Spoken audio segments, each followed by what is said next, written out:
parole de ce soir qui nous est donnée en Romains chapitre 8, versets 28 à 39, pourrait se résumer en un mot, même si ce serait très difficile, mais il y en a un qui se dégage au-dessus de tous, c'est inséparable. Dieu veut que nous soyons inséparables avec lui. C'est notre destinée.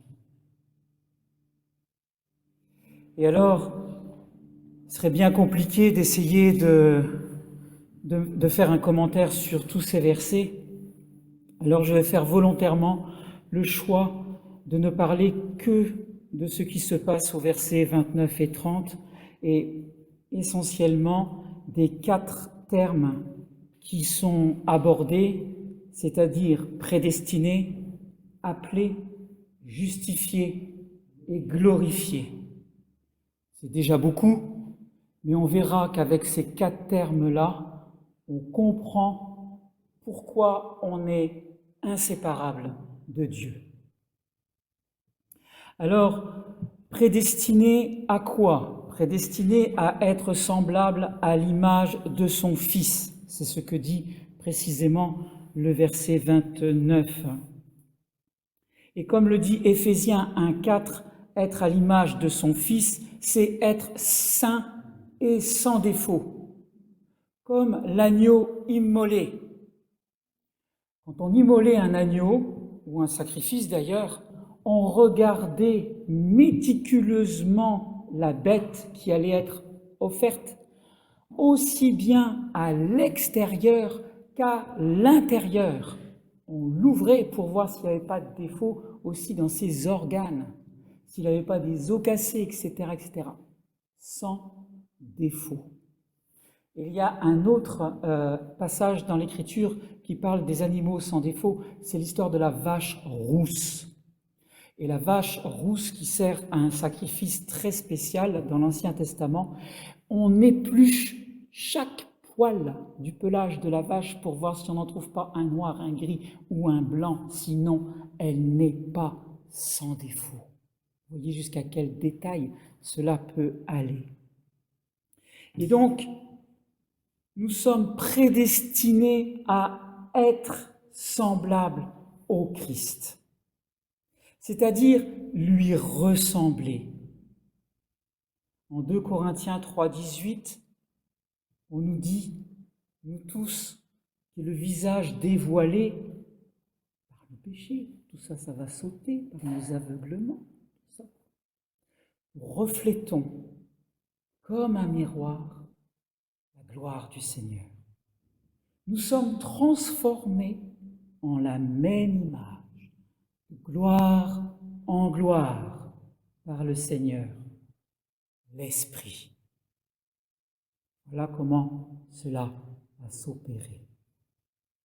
Car c'est la volonté du Père depuis l'origine. Quand on va voir en Genèse 1, verset 26, Dieu dit « Faisons » une pluralité, d'accord ? « Faisons l'homme à notre image, selon notre ressemblance ou en vue de notre ressemblance. » Il y a un travail, quelque chose qui va s'opérer. D'accord ? L'image, pour qu'elle soit vue de l'extérieur, et la ressemblance pour que notre construction spirituelle nous permette de ressembler à Dieu dans tous ses traits de caractère. Le deuxième mot qui est abordé, c'est « nous sommes appelés ». Appelés à quoi ? Eh bien, avant toute chose, à revenir à Dieu, parce que depuis le jardin, on a mis les voiles, on s'est quand même un peu carapaté dans le péché originel, et on a tourné le dos à Dieu. Et toute l'histoire du salut en Jésus, avec la déchirure du rideau du temple, va nous montrer que le Père, par le sacrifice de Jésus, nous ouvre à nouveau les bras pour être accueillis dans ses bras d'amour. Et donc, il s'agit pour nous de revenir à lui pour être sauvés. Ça veut dire quoi? Ça veut dire que le Père attend de nous non pas simplement des efforts qui nous coûteraient beaucoup, mais ce qu'il souhaite construire avec nous, c'est une relation d'intimité, car nous avons été créés par amour, pour l'amour. L'amour qu'il nous donne, l'amour qu'on lui rend, l'amour qu'on construit, l'amour qui nous édifie, l'amour donné, l'amour reçu, l'amour partagé. Et tout ce parfait amour qu'il vit déjà en l'esprit avec son Fils, c'est ça qu'il veut avec chacun d'entre nous. Pas moins que ça. Apocalypse 3,20 nous dit « Voici, je me tiens à la porte et je frappe. Si quelqu'un entend ma voix et ouvre la porte, j'entrerai chez lui, je souperai chez lui et lui avec moi. » Ce n'est pas une relation distante, il s'agit de partager notre vie avec Dieu, comme lui partage son amour avec nous. Ça, c'est en Apocalypse 3,20. Ça, c'est ce qui se passe à la fin de l'Écriture. Mais si on revient encore à la Genèse, on trouve que dès le début, Dieu Père rend visite à l'homme. Il est dit en Genèse 3,8 qu'il visitait Adam à la brise du soir. C'est sans cesse cette relation de l'homme qu'il a créé par amour, pour venir parler avec lui, pour venir discuter avec lui, lui faire part de son amour, lui faire part de ses projets. Il veut retrouver cette situation de départ. Et dans cet amour partagé, personne n'est exclu.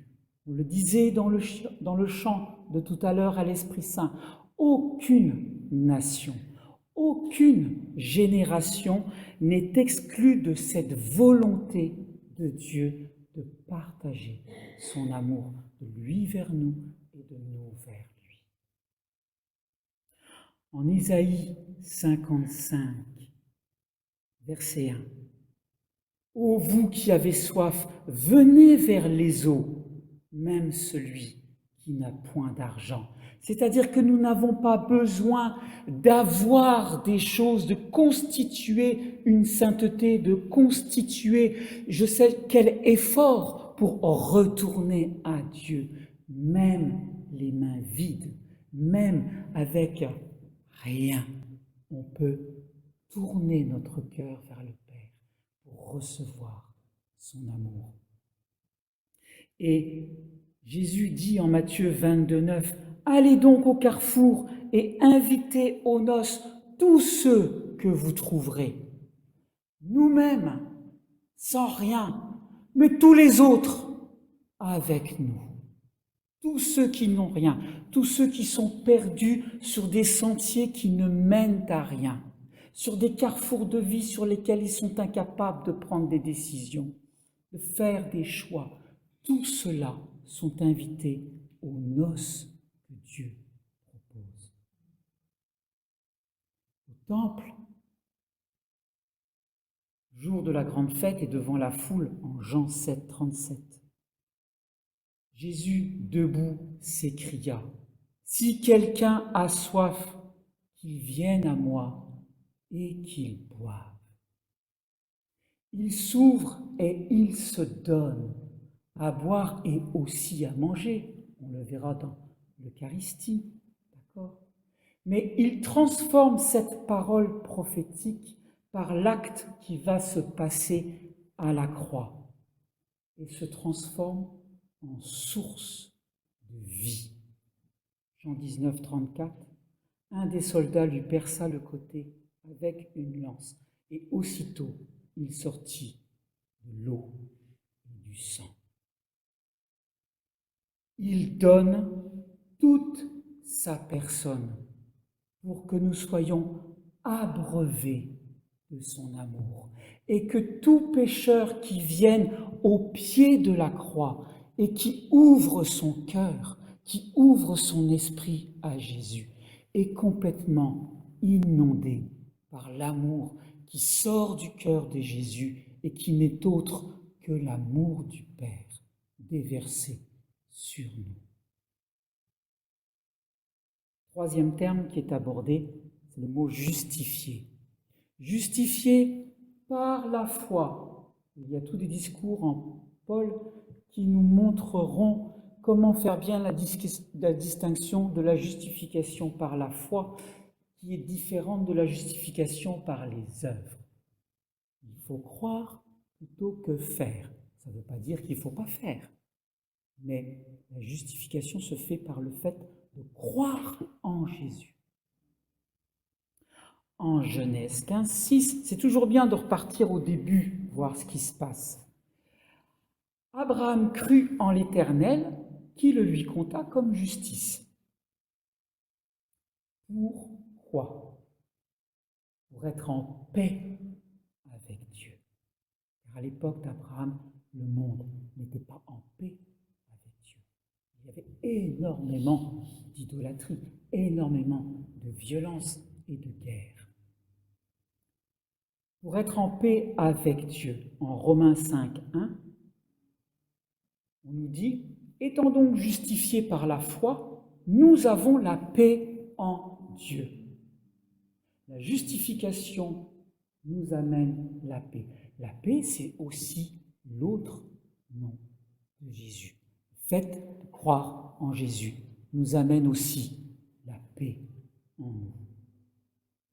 Et la loi, le respect des préceptes et des commandements, le fait, comme le peuple juif fait beaucoup, le respect des 613 commandements, font beaucoup d'efforts pour avoir cette paix. Mais elle n'est pas une fin en soi. Parce que la loi, c'est comme un enseignant qui nous montre comment faire au début pour ensuite basculer dans la foi en Jésus. Galates 3,24 nous dit « La loi a été un précepteur pour nous conduire au Christ afin que nous soyons justifiés par la foi. » Tu ne tueras pas, tu ne commettras pas l'adultère, tu ne feras pas ceci, et tu honoreras ton père et ta mère. Tout ça, c'est la première vitesse. Et ensuite, on passe la seconde, et après, on passe la troisième, et on roule avec le Christ. D'accord ? C'est le début, et on embraye sur la foi en Jésus. Le quatrième terme qui est abordé, c'est glorifier. Nous sommes donc destinés, appelés à être glorifiés, comme le Christ est glorifié. Et d'ailleurs, lui-même le fait dans ce qu'on appelle la prière sacerdotale, en Jean 17, 24, où il dit « Père, je veux que là où je suis, ceux que tu m'as donnés, nous, par le baptême, soient eux aussi avec moi. » Or, le Christ est dans la gloire du Père.